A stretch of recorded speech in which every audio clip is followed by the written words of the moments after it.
да се почитуваат и да се овозможат основните човекови права на македонските граѓани кои што се жртви на еден процес во кој што политиката и текако има вмешано и партиите.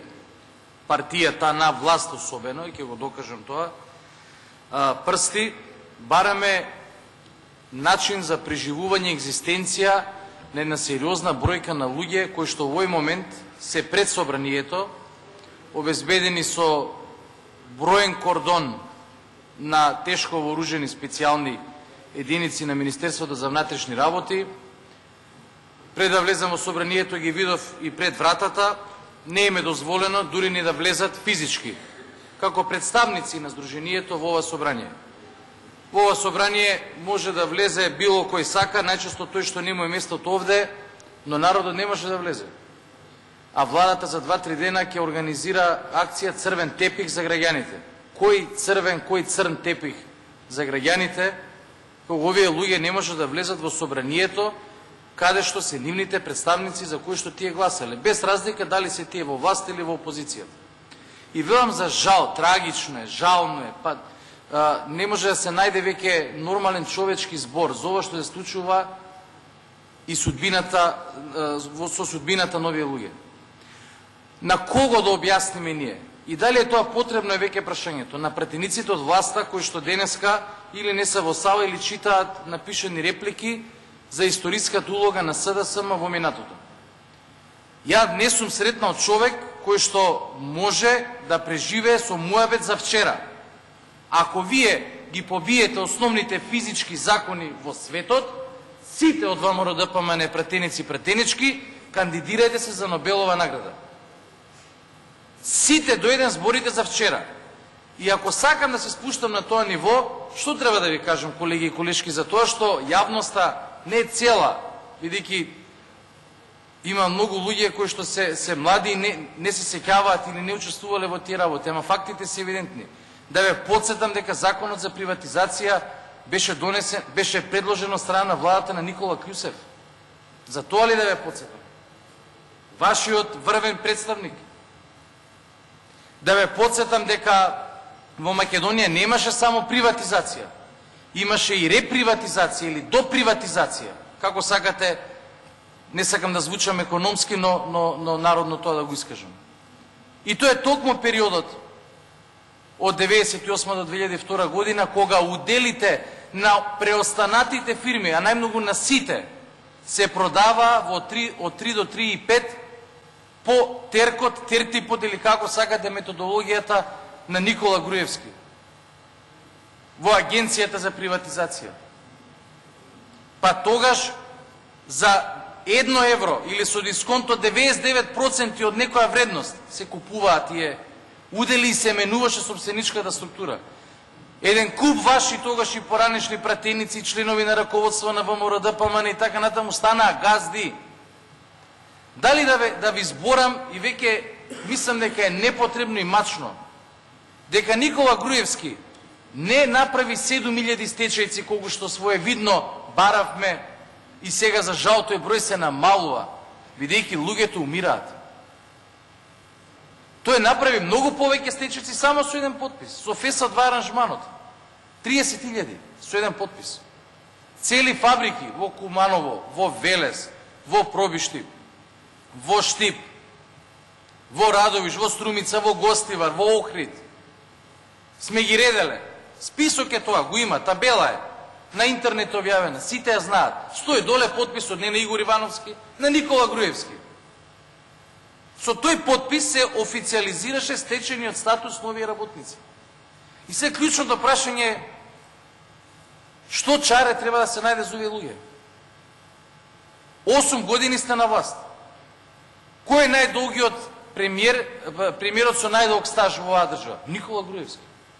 Ако му ги додадеме 4 години како министер, тој индивидуата во овие 22 години на македонска независност со најдолг извршен политички стаж. Не е Игор, не е ни Бранко Црвенковски. Никола Груевски. Тој има најдолг стаж. И како мислите дека со 10 напишани реплики, додека луѓе во надвор со гладни стомаци се обезбедени со тешко вооружени полицајци, не баре офанзива ќе прават или инвазија на Собраниево, вие ќе им го решите тој проблем. Или ќе ја исперете одговорноста на Никола Груевски. Таа одговорност тој ја има. Со зборови нема да исчезне. Ама, останува врската да им се помогне на луѓето. И колеги и колешки од власта, кога зборите за овие луѓе, па не зборите како да тие не се човечки суштества, па со кој образ вие зборите стечајците, вакви тие биле ваши, па тие не се предмети, тие се луѓе, нечии мајки, татковци, поранешни синови и ќерки на некои родители кои што веќе ги немаат, дедовци и баби, тие имаат семејства, тие се луѓе од крв и месо. И тие, бидете убедени, не само тие, туку и сите кои што се дел од оваа македонска сиромаштија, не сакаат да зависат ниту од нас, ниту од вас и во наводници да ја бараат судбината во 6000 денари месечна алиментација. И тие работеле тие луѓе. Тие не питачеле по улиците. Тие не седеле дома. Имале работно место. Обезбедувале приход за своето семејство. Сега немаат приход. И се што имале изгубиле. Не само што се што имале изгубиле, туку тие и должат. И затоа велат повеќе се гледаат со извршители него што се гледаат со своите во куќата. Затоа што немаат каде да платат. И дајте, кога говориме за нив, да говориме како за наши македонски сограѓани. Бидејќи не сите ја имале можноста во оваа држава од поранешни стечени работници да станат пратенички или пратеничка. Не сите ја имале таа можност, а верувам дека сакале. И кога говорите за нив, зборите една прилично геноцидна или теза во која што сами ја спроведувате партиската дискриминација. Вие велите вака, зашто да им помагаме на тие луѓе? Па тие се гласачи на СДСМ. Прво, никој овдека не говори за нив, бидејќи се нечии гласачи. Збориме како за луѓе, народ, поединци. Кој ви дава за право да вие ги делите луѓето на гласачи на СДСМ и на гласачи на ВМРО? Демек, ако се на ВМРО, ќе им помогнеме, ако не се на СДСМ, ако се на СДСМ, ќе ги оставиме нека умираат и нека немаат пари за јадење и за сметки. Па вие тоа го говорите цел ден, и вчера и денеска. Кој ви го дава право така да ги делите граѓаните? Па и тие луѓе плаќаат даноци. И не се сите гласачи на СДСМ, има гласачи и на ВМРО, поранешни или можеби идни.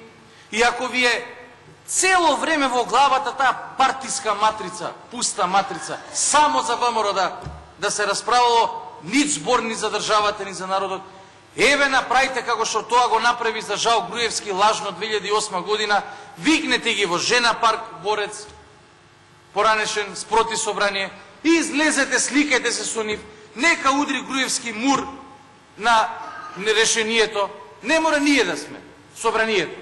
Еве нека им го реши и нека се договорат сите 5-6 хиляди колку се на списоци, топтан нека гласаат за ВМРО.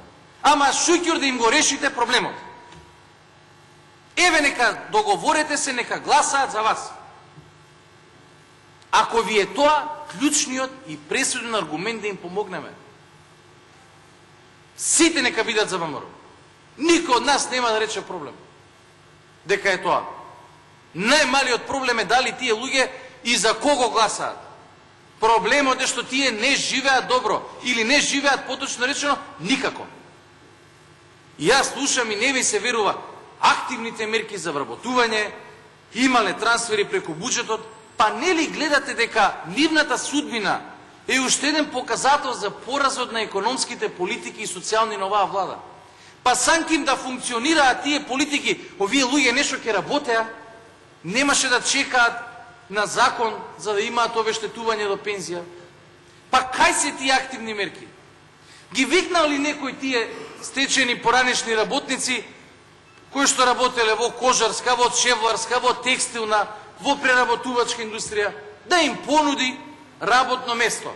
Бидејќи нели по аргументите на Груевски, Македонија е 4-та држава во светот по економија.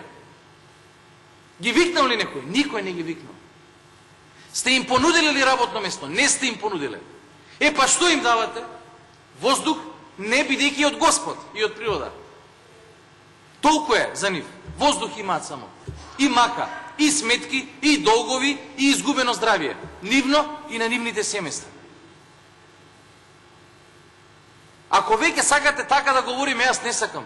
Сакам да ве прашам, во 2600 изманипулирани на лотарија наводно одбрани, кои што ќе се вработуваат требаше во македонски шуми, а сега не знаете кај да ги вработите. Има ли некој од стечајните работници? Еве да ве прашам, со кој образ, ако сте прво излажавте дека сте возможили 1600 вработувања, ги немате. Второ го направивте на најмизерен начин, на лотарија. Не се е видело нигде во свет. И конечно, зошто ти 1600 ако веќе ги имате, а за жал ги немате? 1000 нека се. Зошто тоа да не биде стечените работници? Па тие луѓе имаат работно искуство. Знаеле да работат. Имале и дисциплина работна, и продуктивност, и образование, и желни се за работа се уште. Некој од нив физички не се во состојба. И тие зависат сега, ако ги добијат, од 1000 денари, 1200, 1300, 1500, до максимум 2000 денари социјална помош. Ако ги добијат, велам, затоа што некој си директор на Центар за социјални грижи, по вашата логика, а за жал тоа и се случува на избори, им ја брише таа социјална помош, бидејќи вели, сте гласале за СДСМ. Пасете го гревот на луѓево. Биле подржувачи на опозицијата. Па ајде, по таа логика, Груевски нека земе бродови, танкери, возови и секој што е за опозицијата, нека ги исели во Австралија и Америка, како што тоа се правило на почетокот на 20 век, и само ВМРО-вци да си останат во држава. И секој ден во театарот додат. Па после во музеот на ВМРО, па кај Трајко во канцеларија на вино, па кај Грујо може да ги части шампањ во барокната влада, па ќе ги прошетате низ портата и ова е држава. На ова дереče дојдовме. На ова ли дереče дојдовме? Да свесно носите одлука некого, нечи живот да го згасите. Да го уништувате. Зашто? Затоа што бил наводно поддржувач на СДСМ. Па не е тоа прашањето сега. Прашањето е дали ќе им се помогне или не. Вие не сакате да им помогнеме. Ви велиме, не ги бараме ловориките за оваа работа. Слободно направите им можност да имаат минимум средства за преживување додека дојдат до пензискиот стаж и на тој начин нека станат ваши гласачи. Шуќур да така размислувате, ама не размислувате така. Не размислувате така. Како што ги лажете стечајните работници со години, така ги излажавте и 1600 луѓе кои што се понадева преку вашите партиски списоци дека ќе влезат во македонски шуми, сега не знаете што да им правите. Така држава не се води. Тоа не е одговорно однесување, или што би рекол премиерот, во наплив на инспирација, обраќајќи им се на врвните олигарси, за кои што сте полни зборови. Во Александар Палас дајте обштествена одговорност газди и менаджери на фирми. Од тие олигарси побара тој обштествена одговорност. А да ја дадеше маца обштествената одговорност Груевски, зашто е платен и избран и троши наши пари, а не од дома негови, и да им помогне на овие луѓе, тогаш нема. И јас апелирам, ако ВМРО-ДПМН сака да разговараме за приватизацијата, јас сакам. За секоја фирма поединечно. За секоја. Од 90-та година, од законот на Анте Марковиќ до крај. За секоја фирма. Ако сакате во собрание ќе правиме и надзорна расправа. Дајте да го направиме тоа. И да го сменим уставот, и да отвориме фактографска и историска дебата за фирмите, за луѓето и кој треба да одговара, нека одговара. Ама да не го правиме тоа денеска, кога тие гладни луѓе чекаат резултат.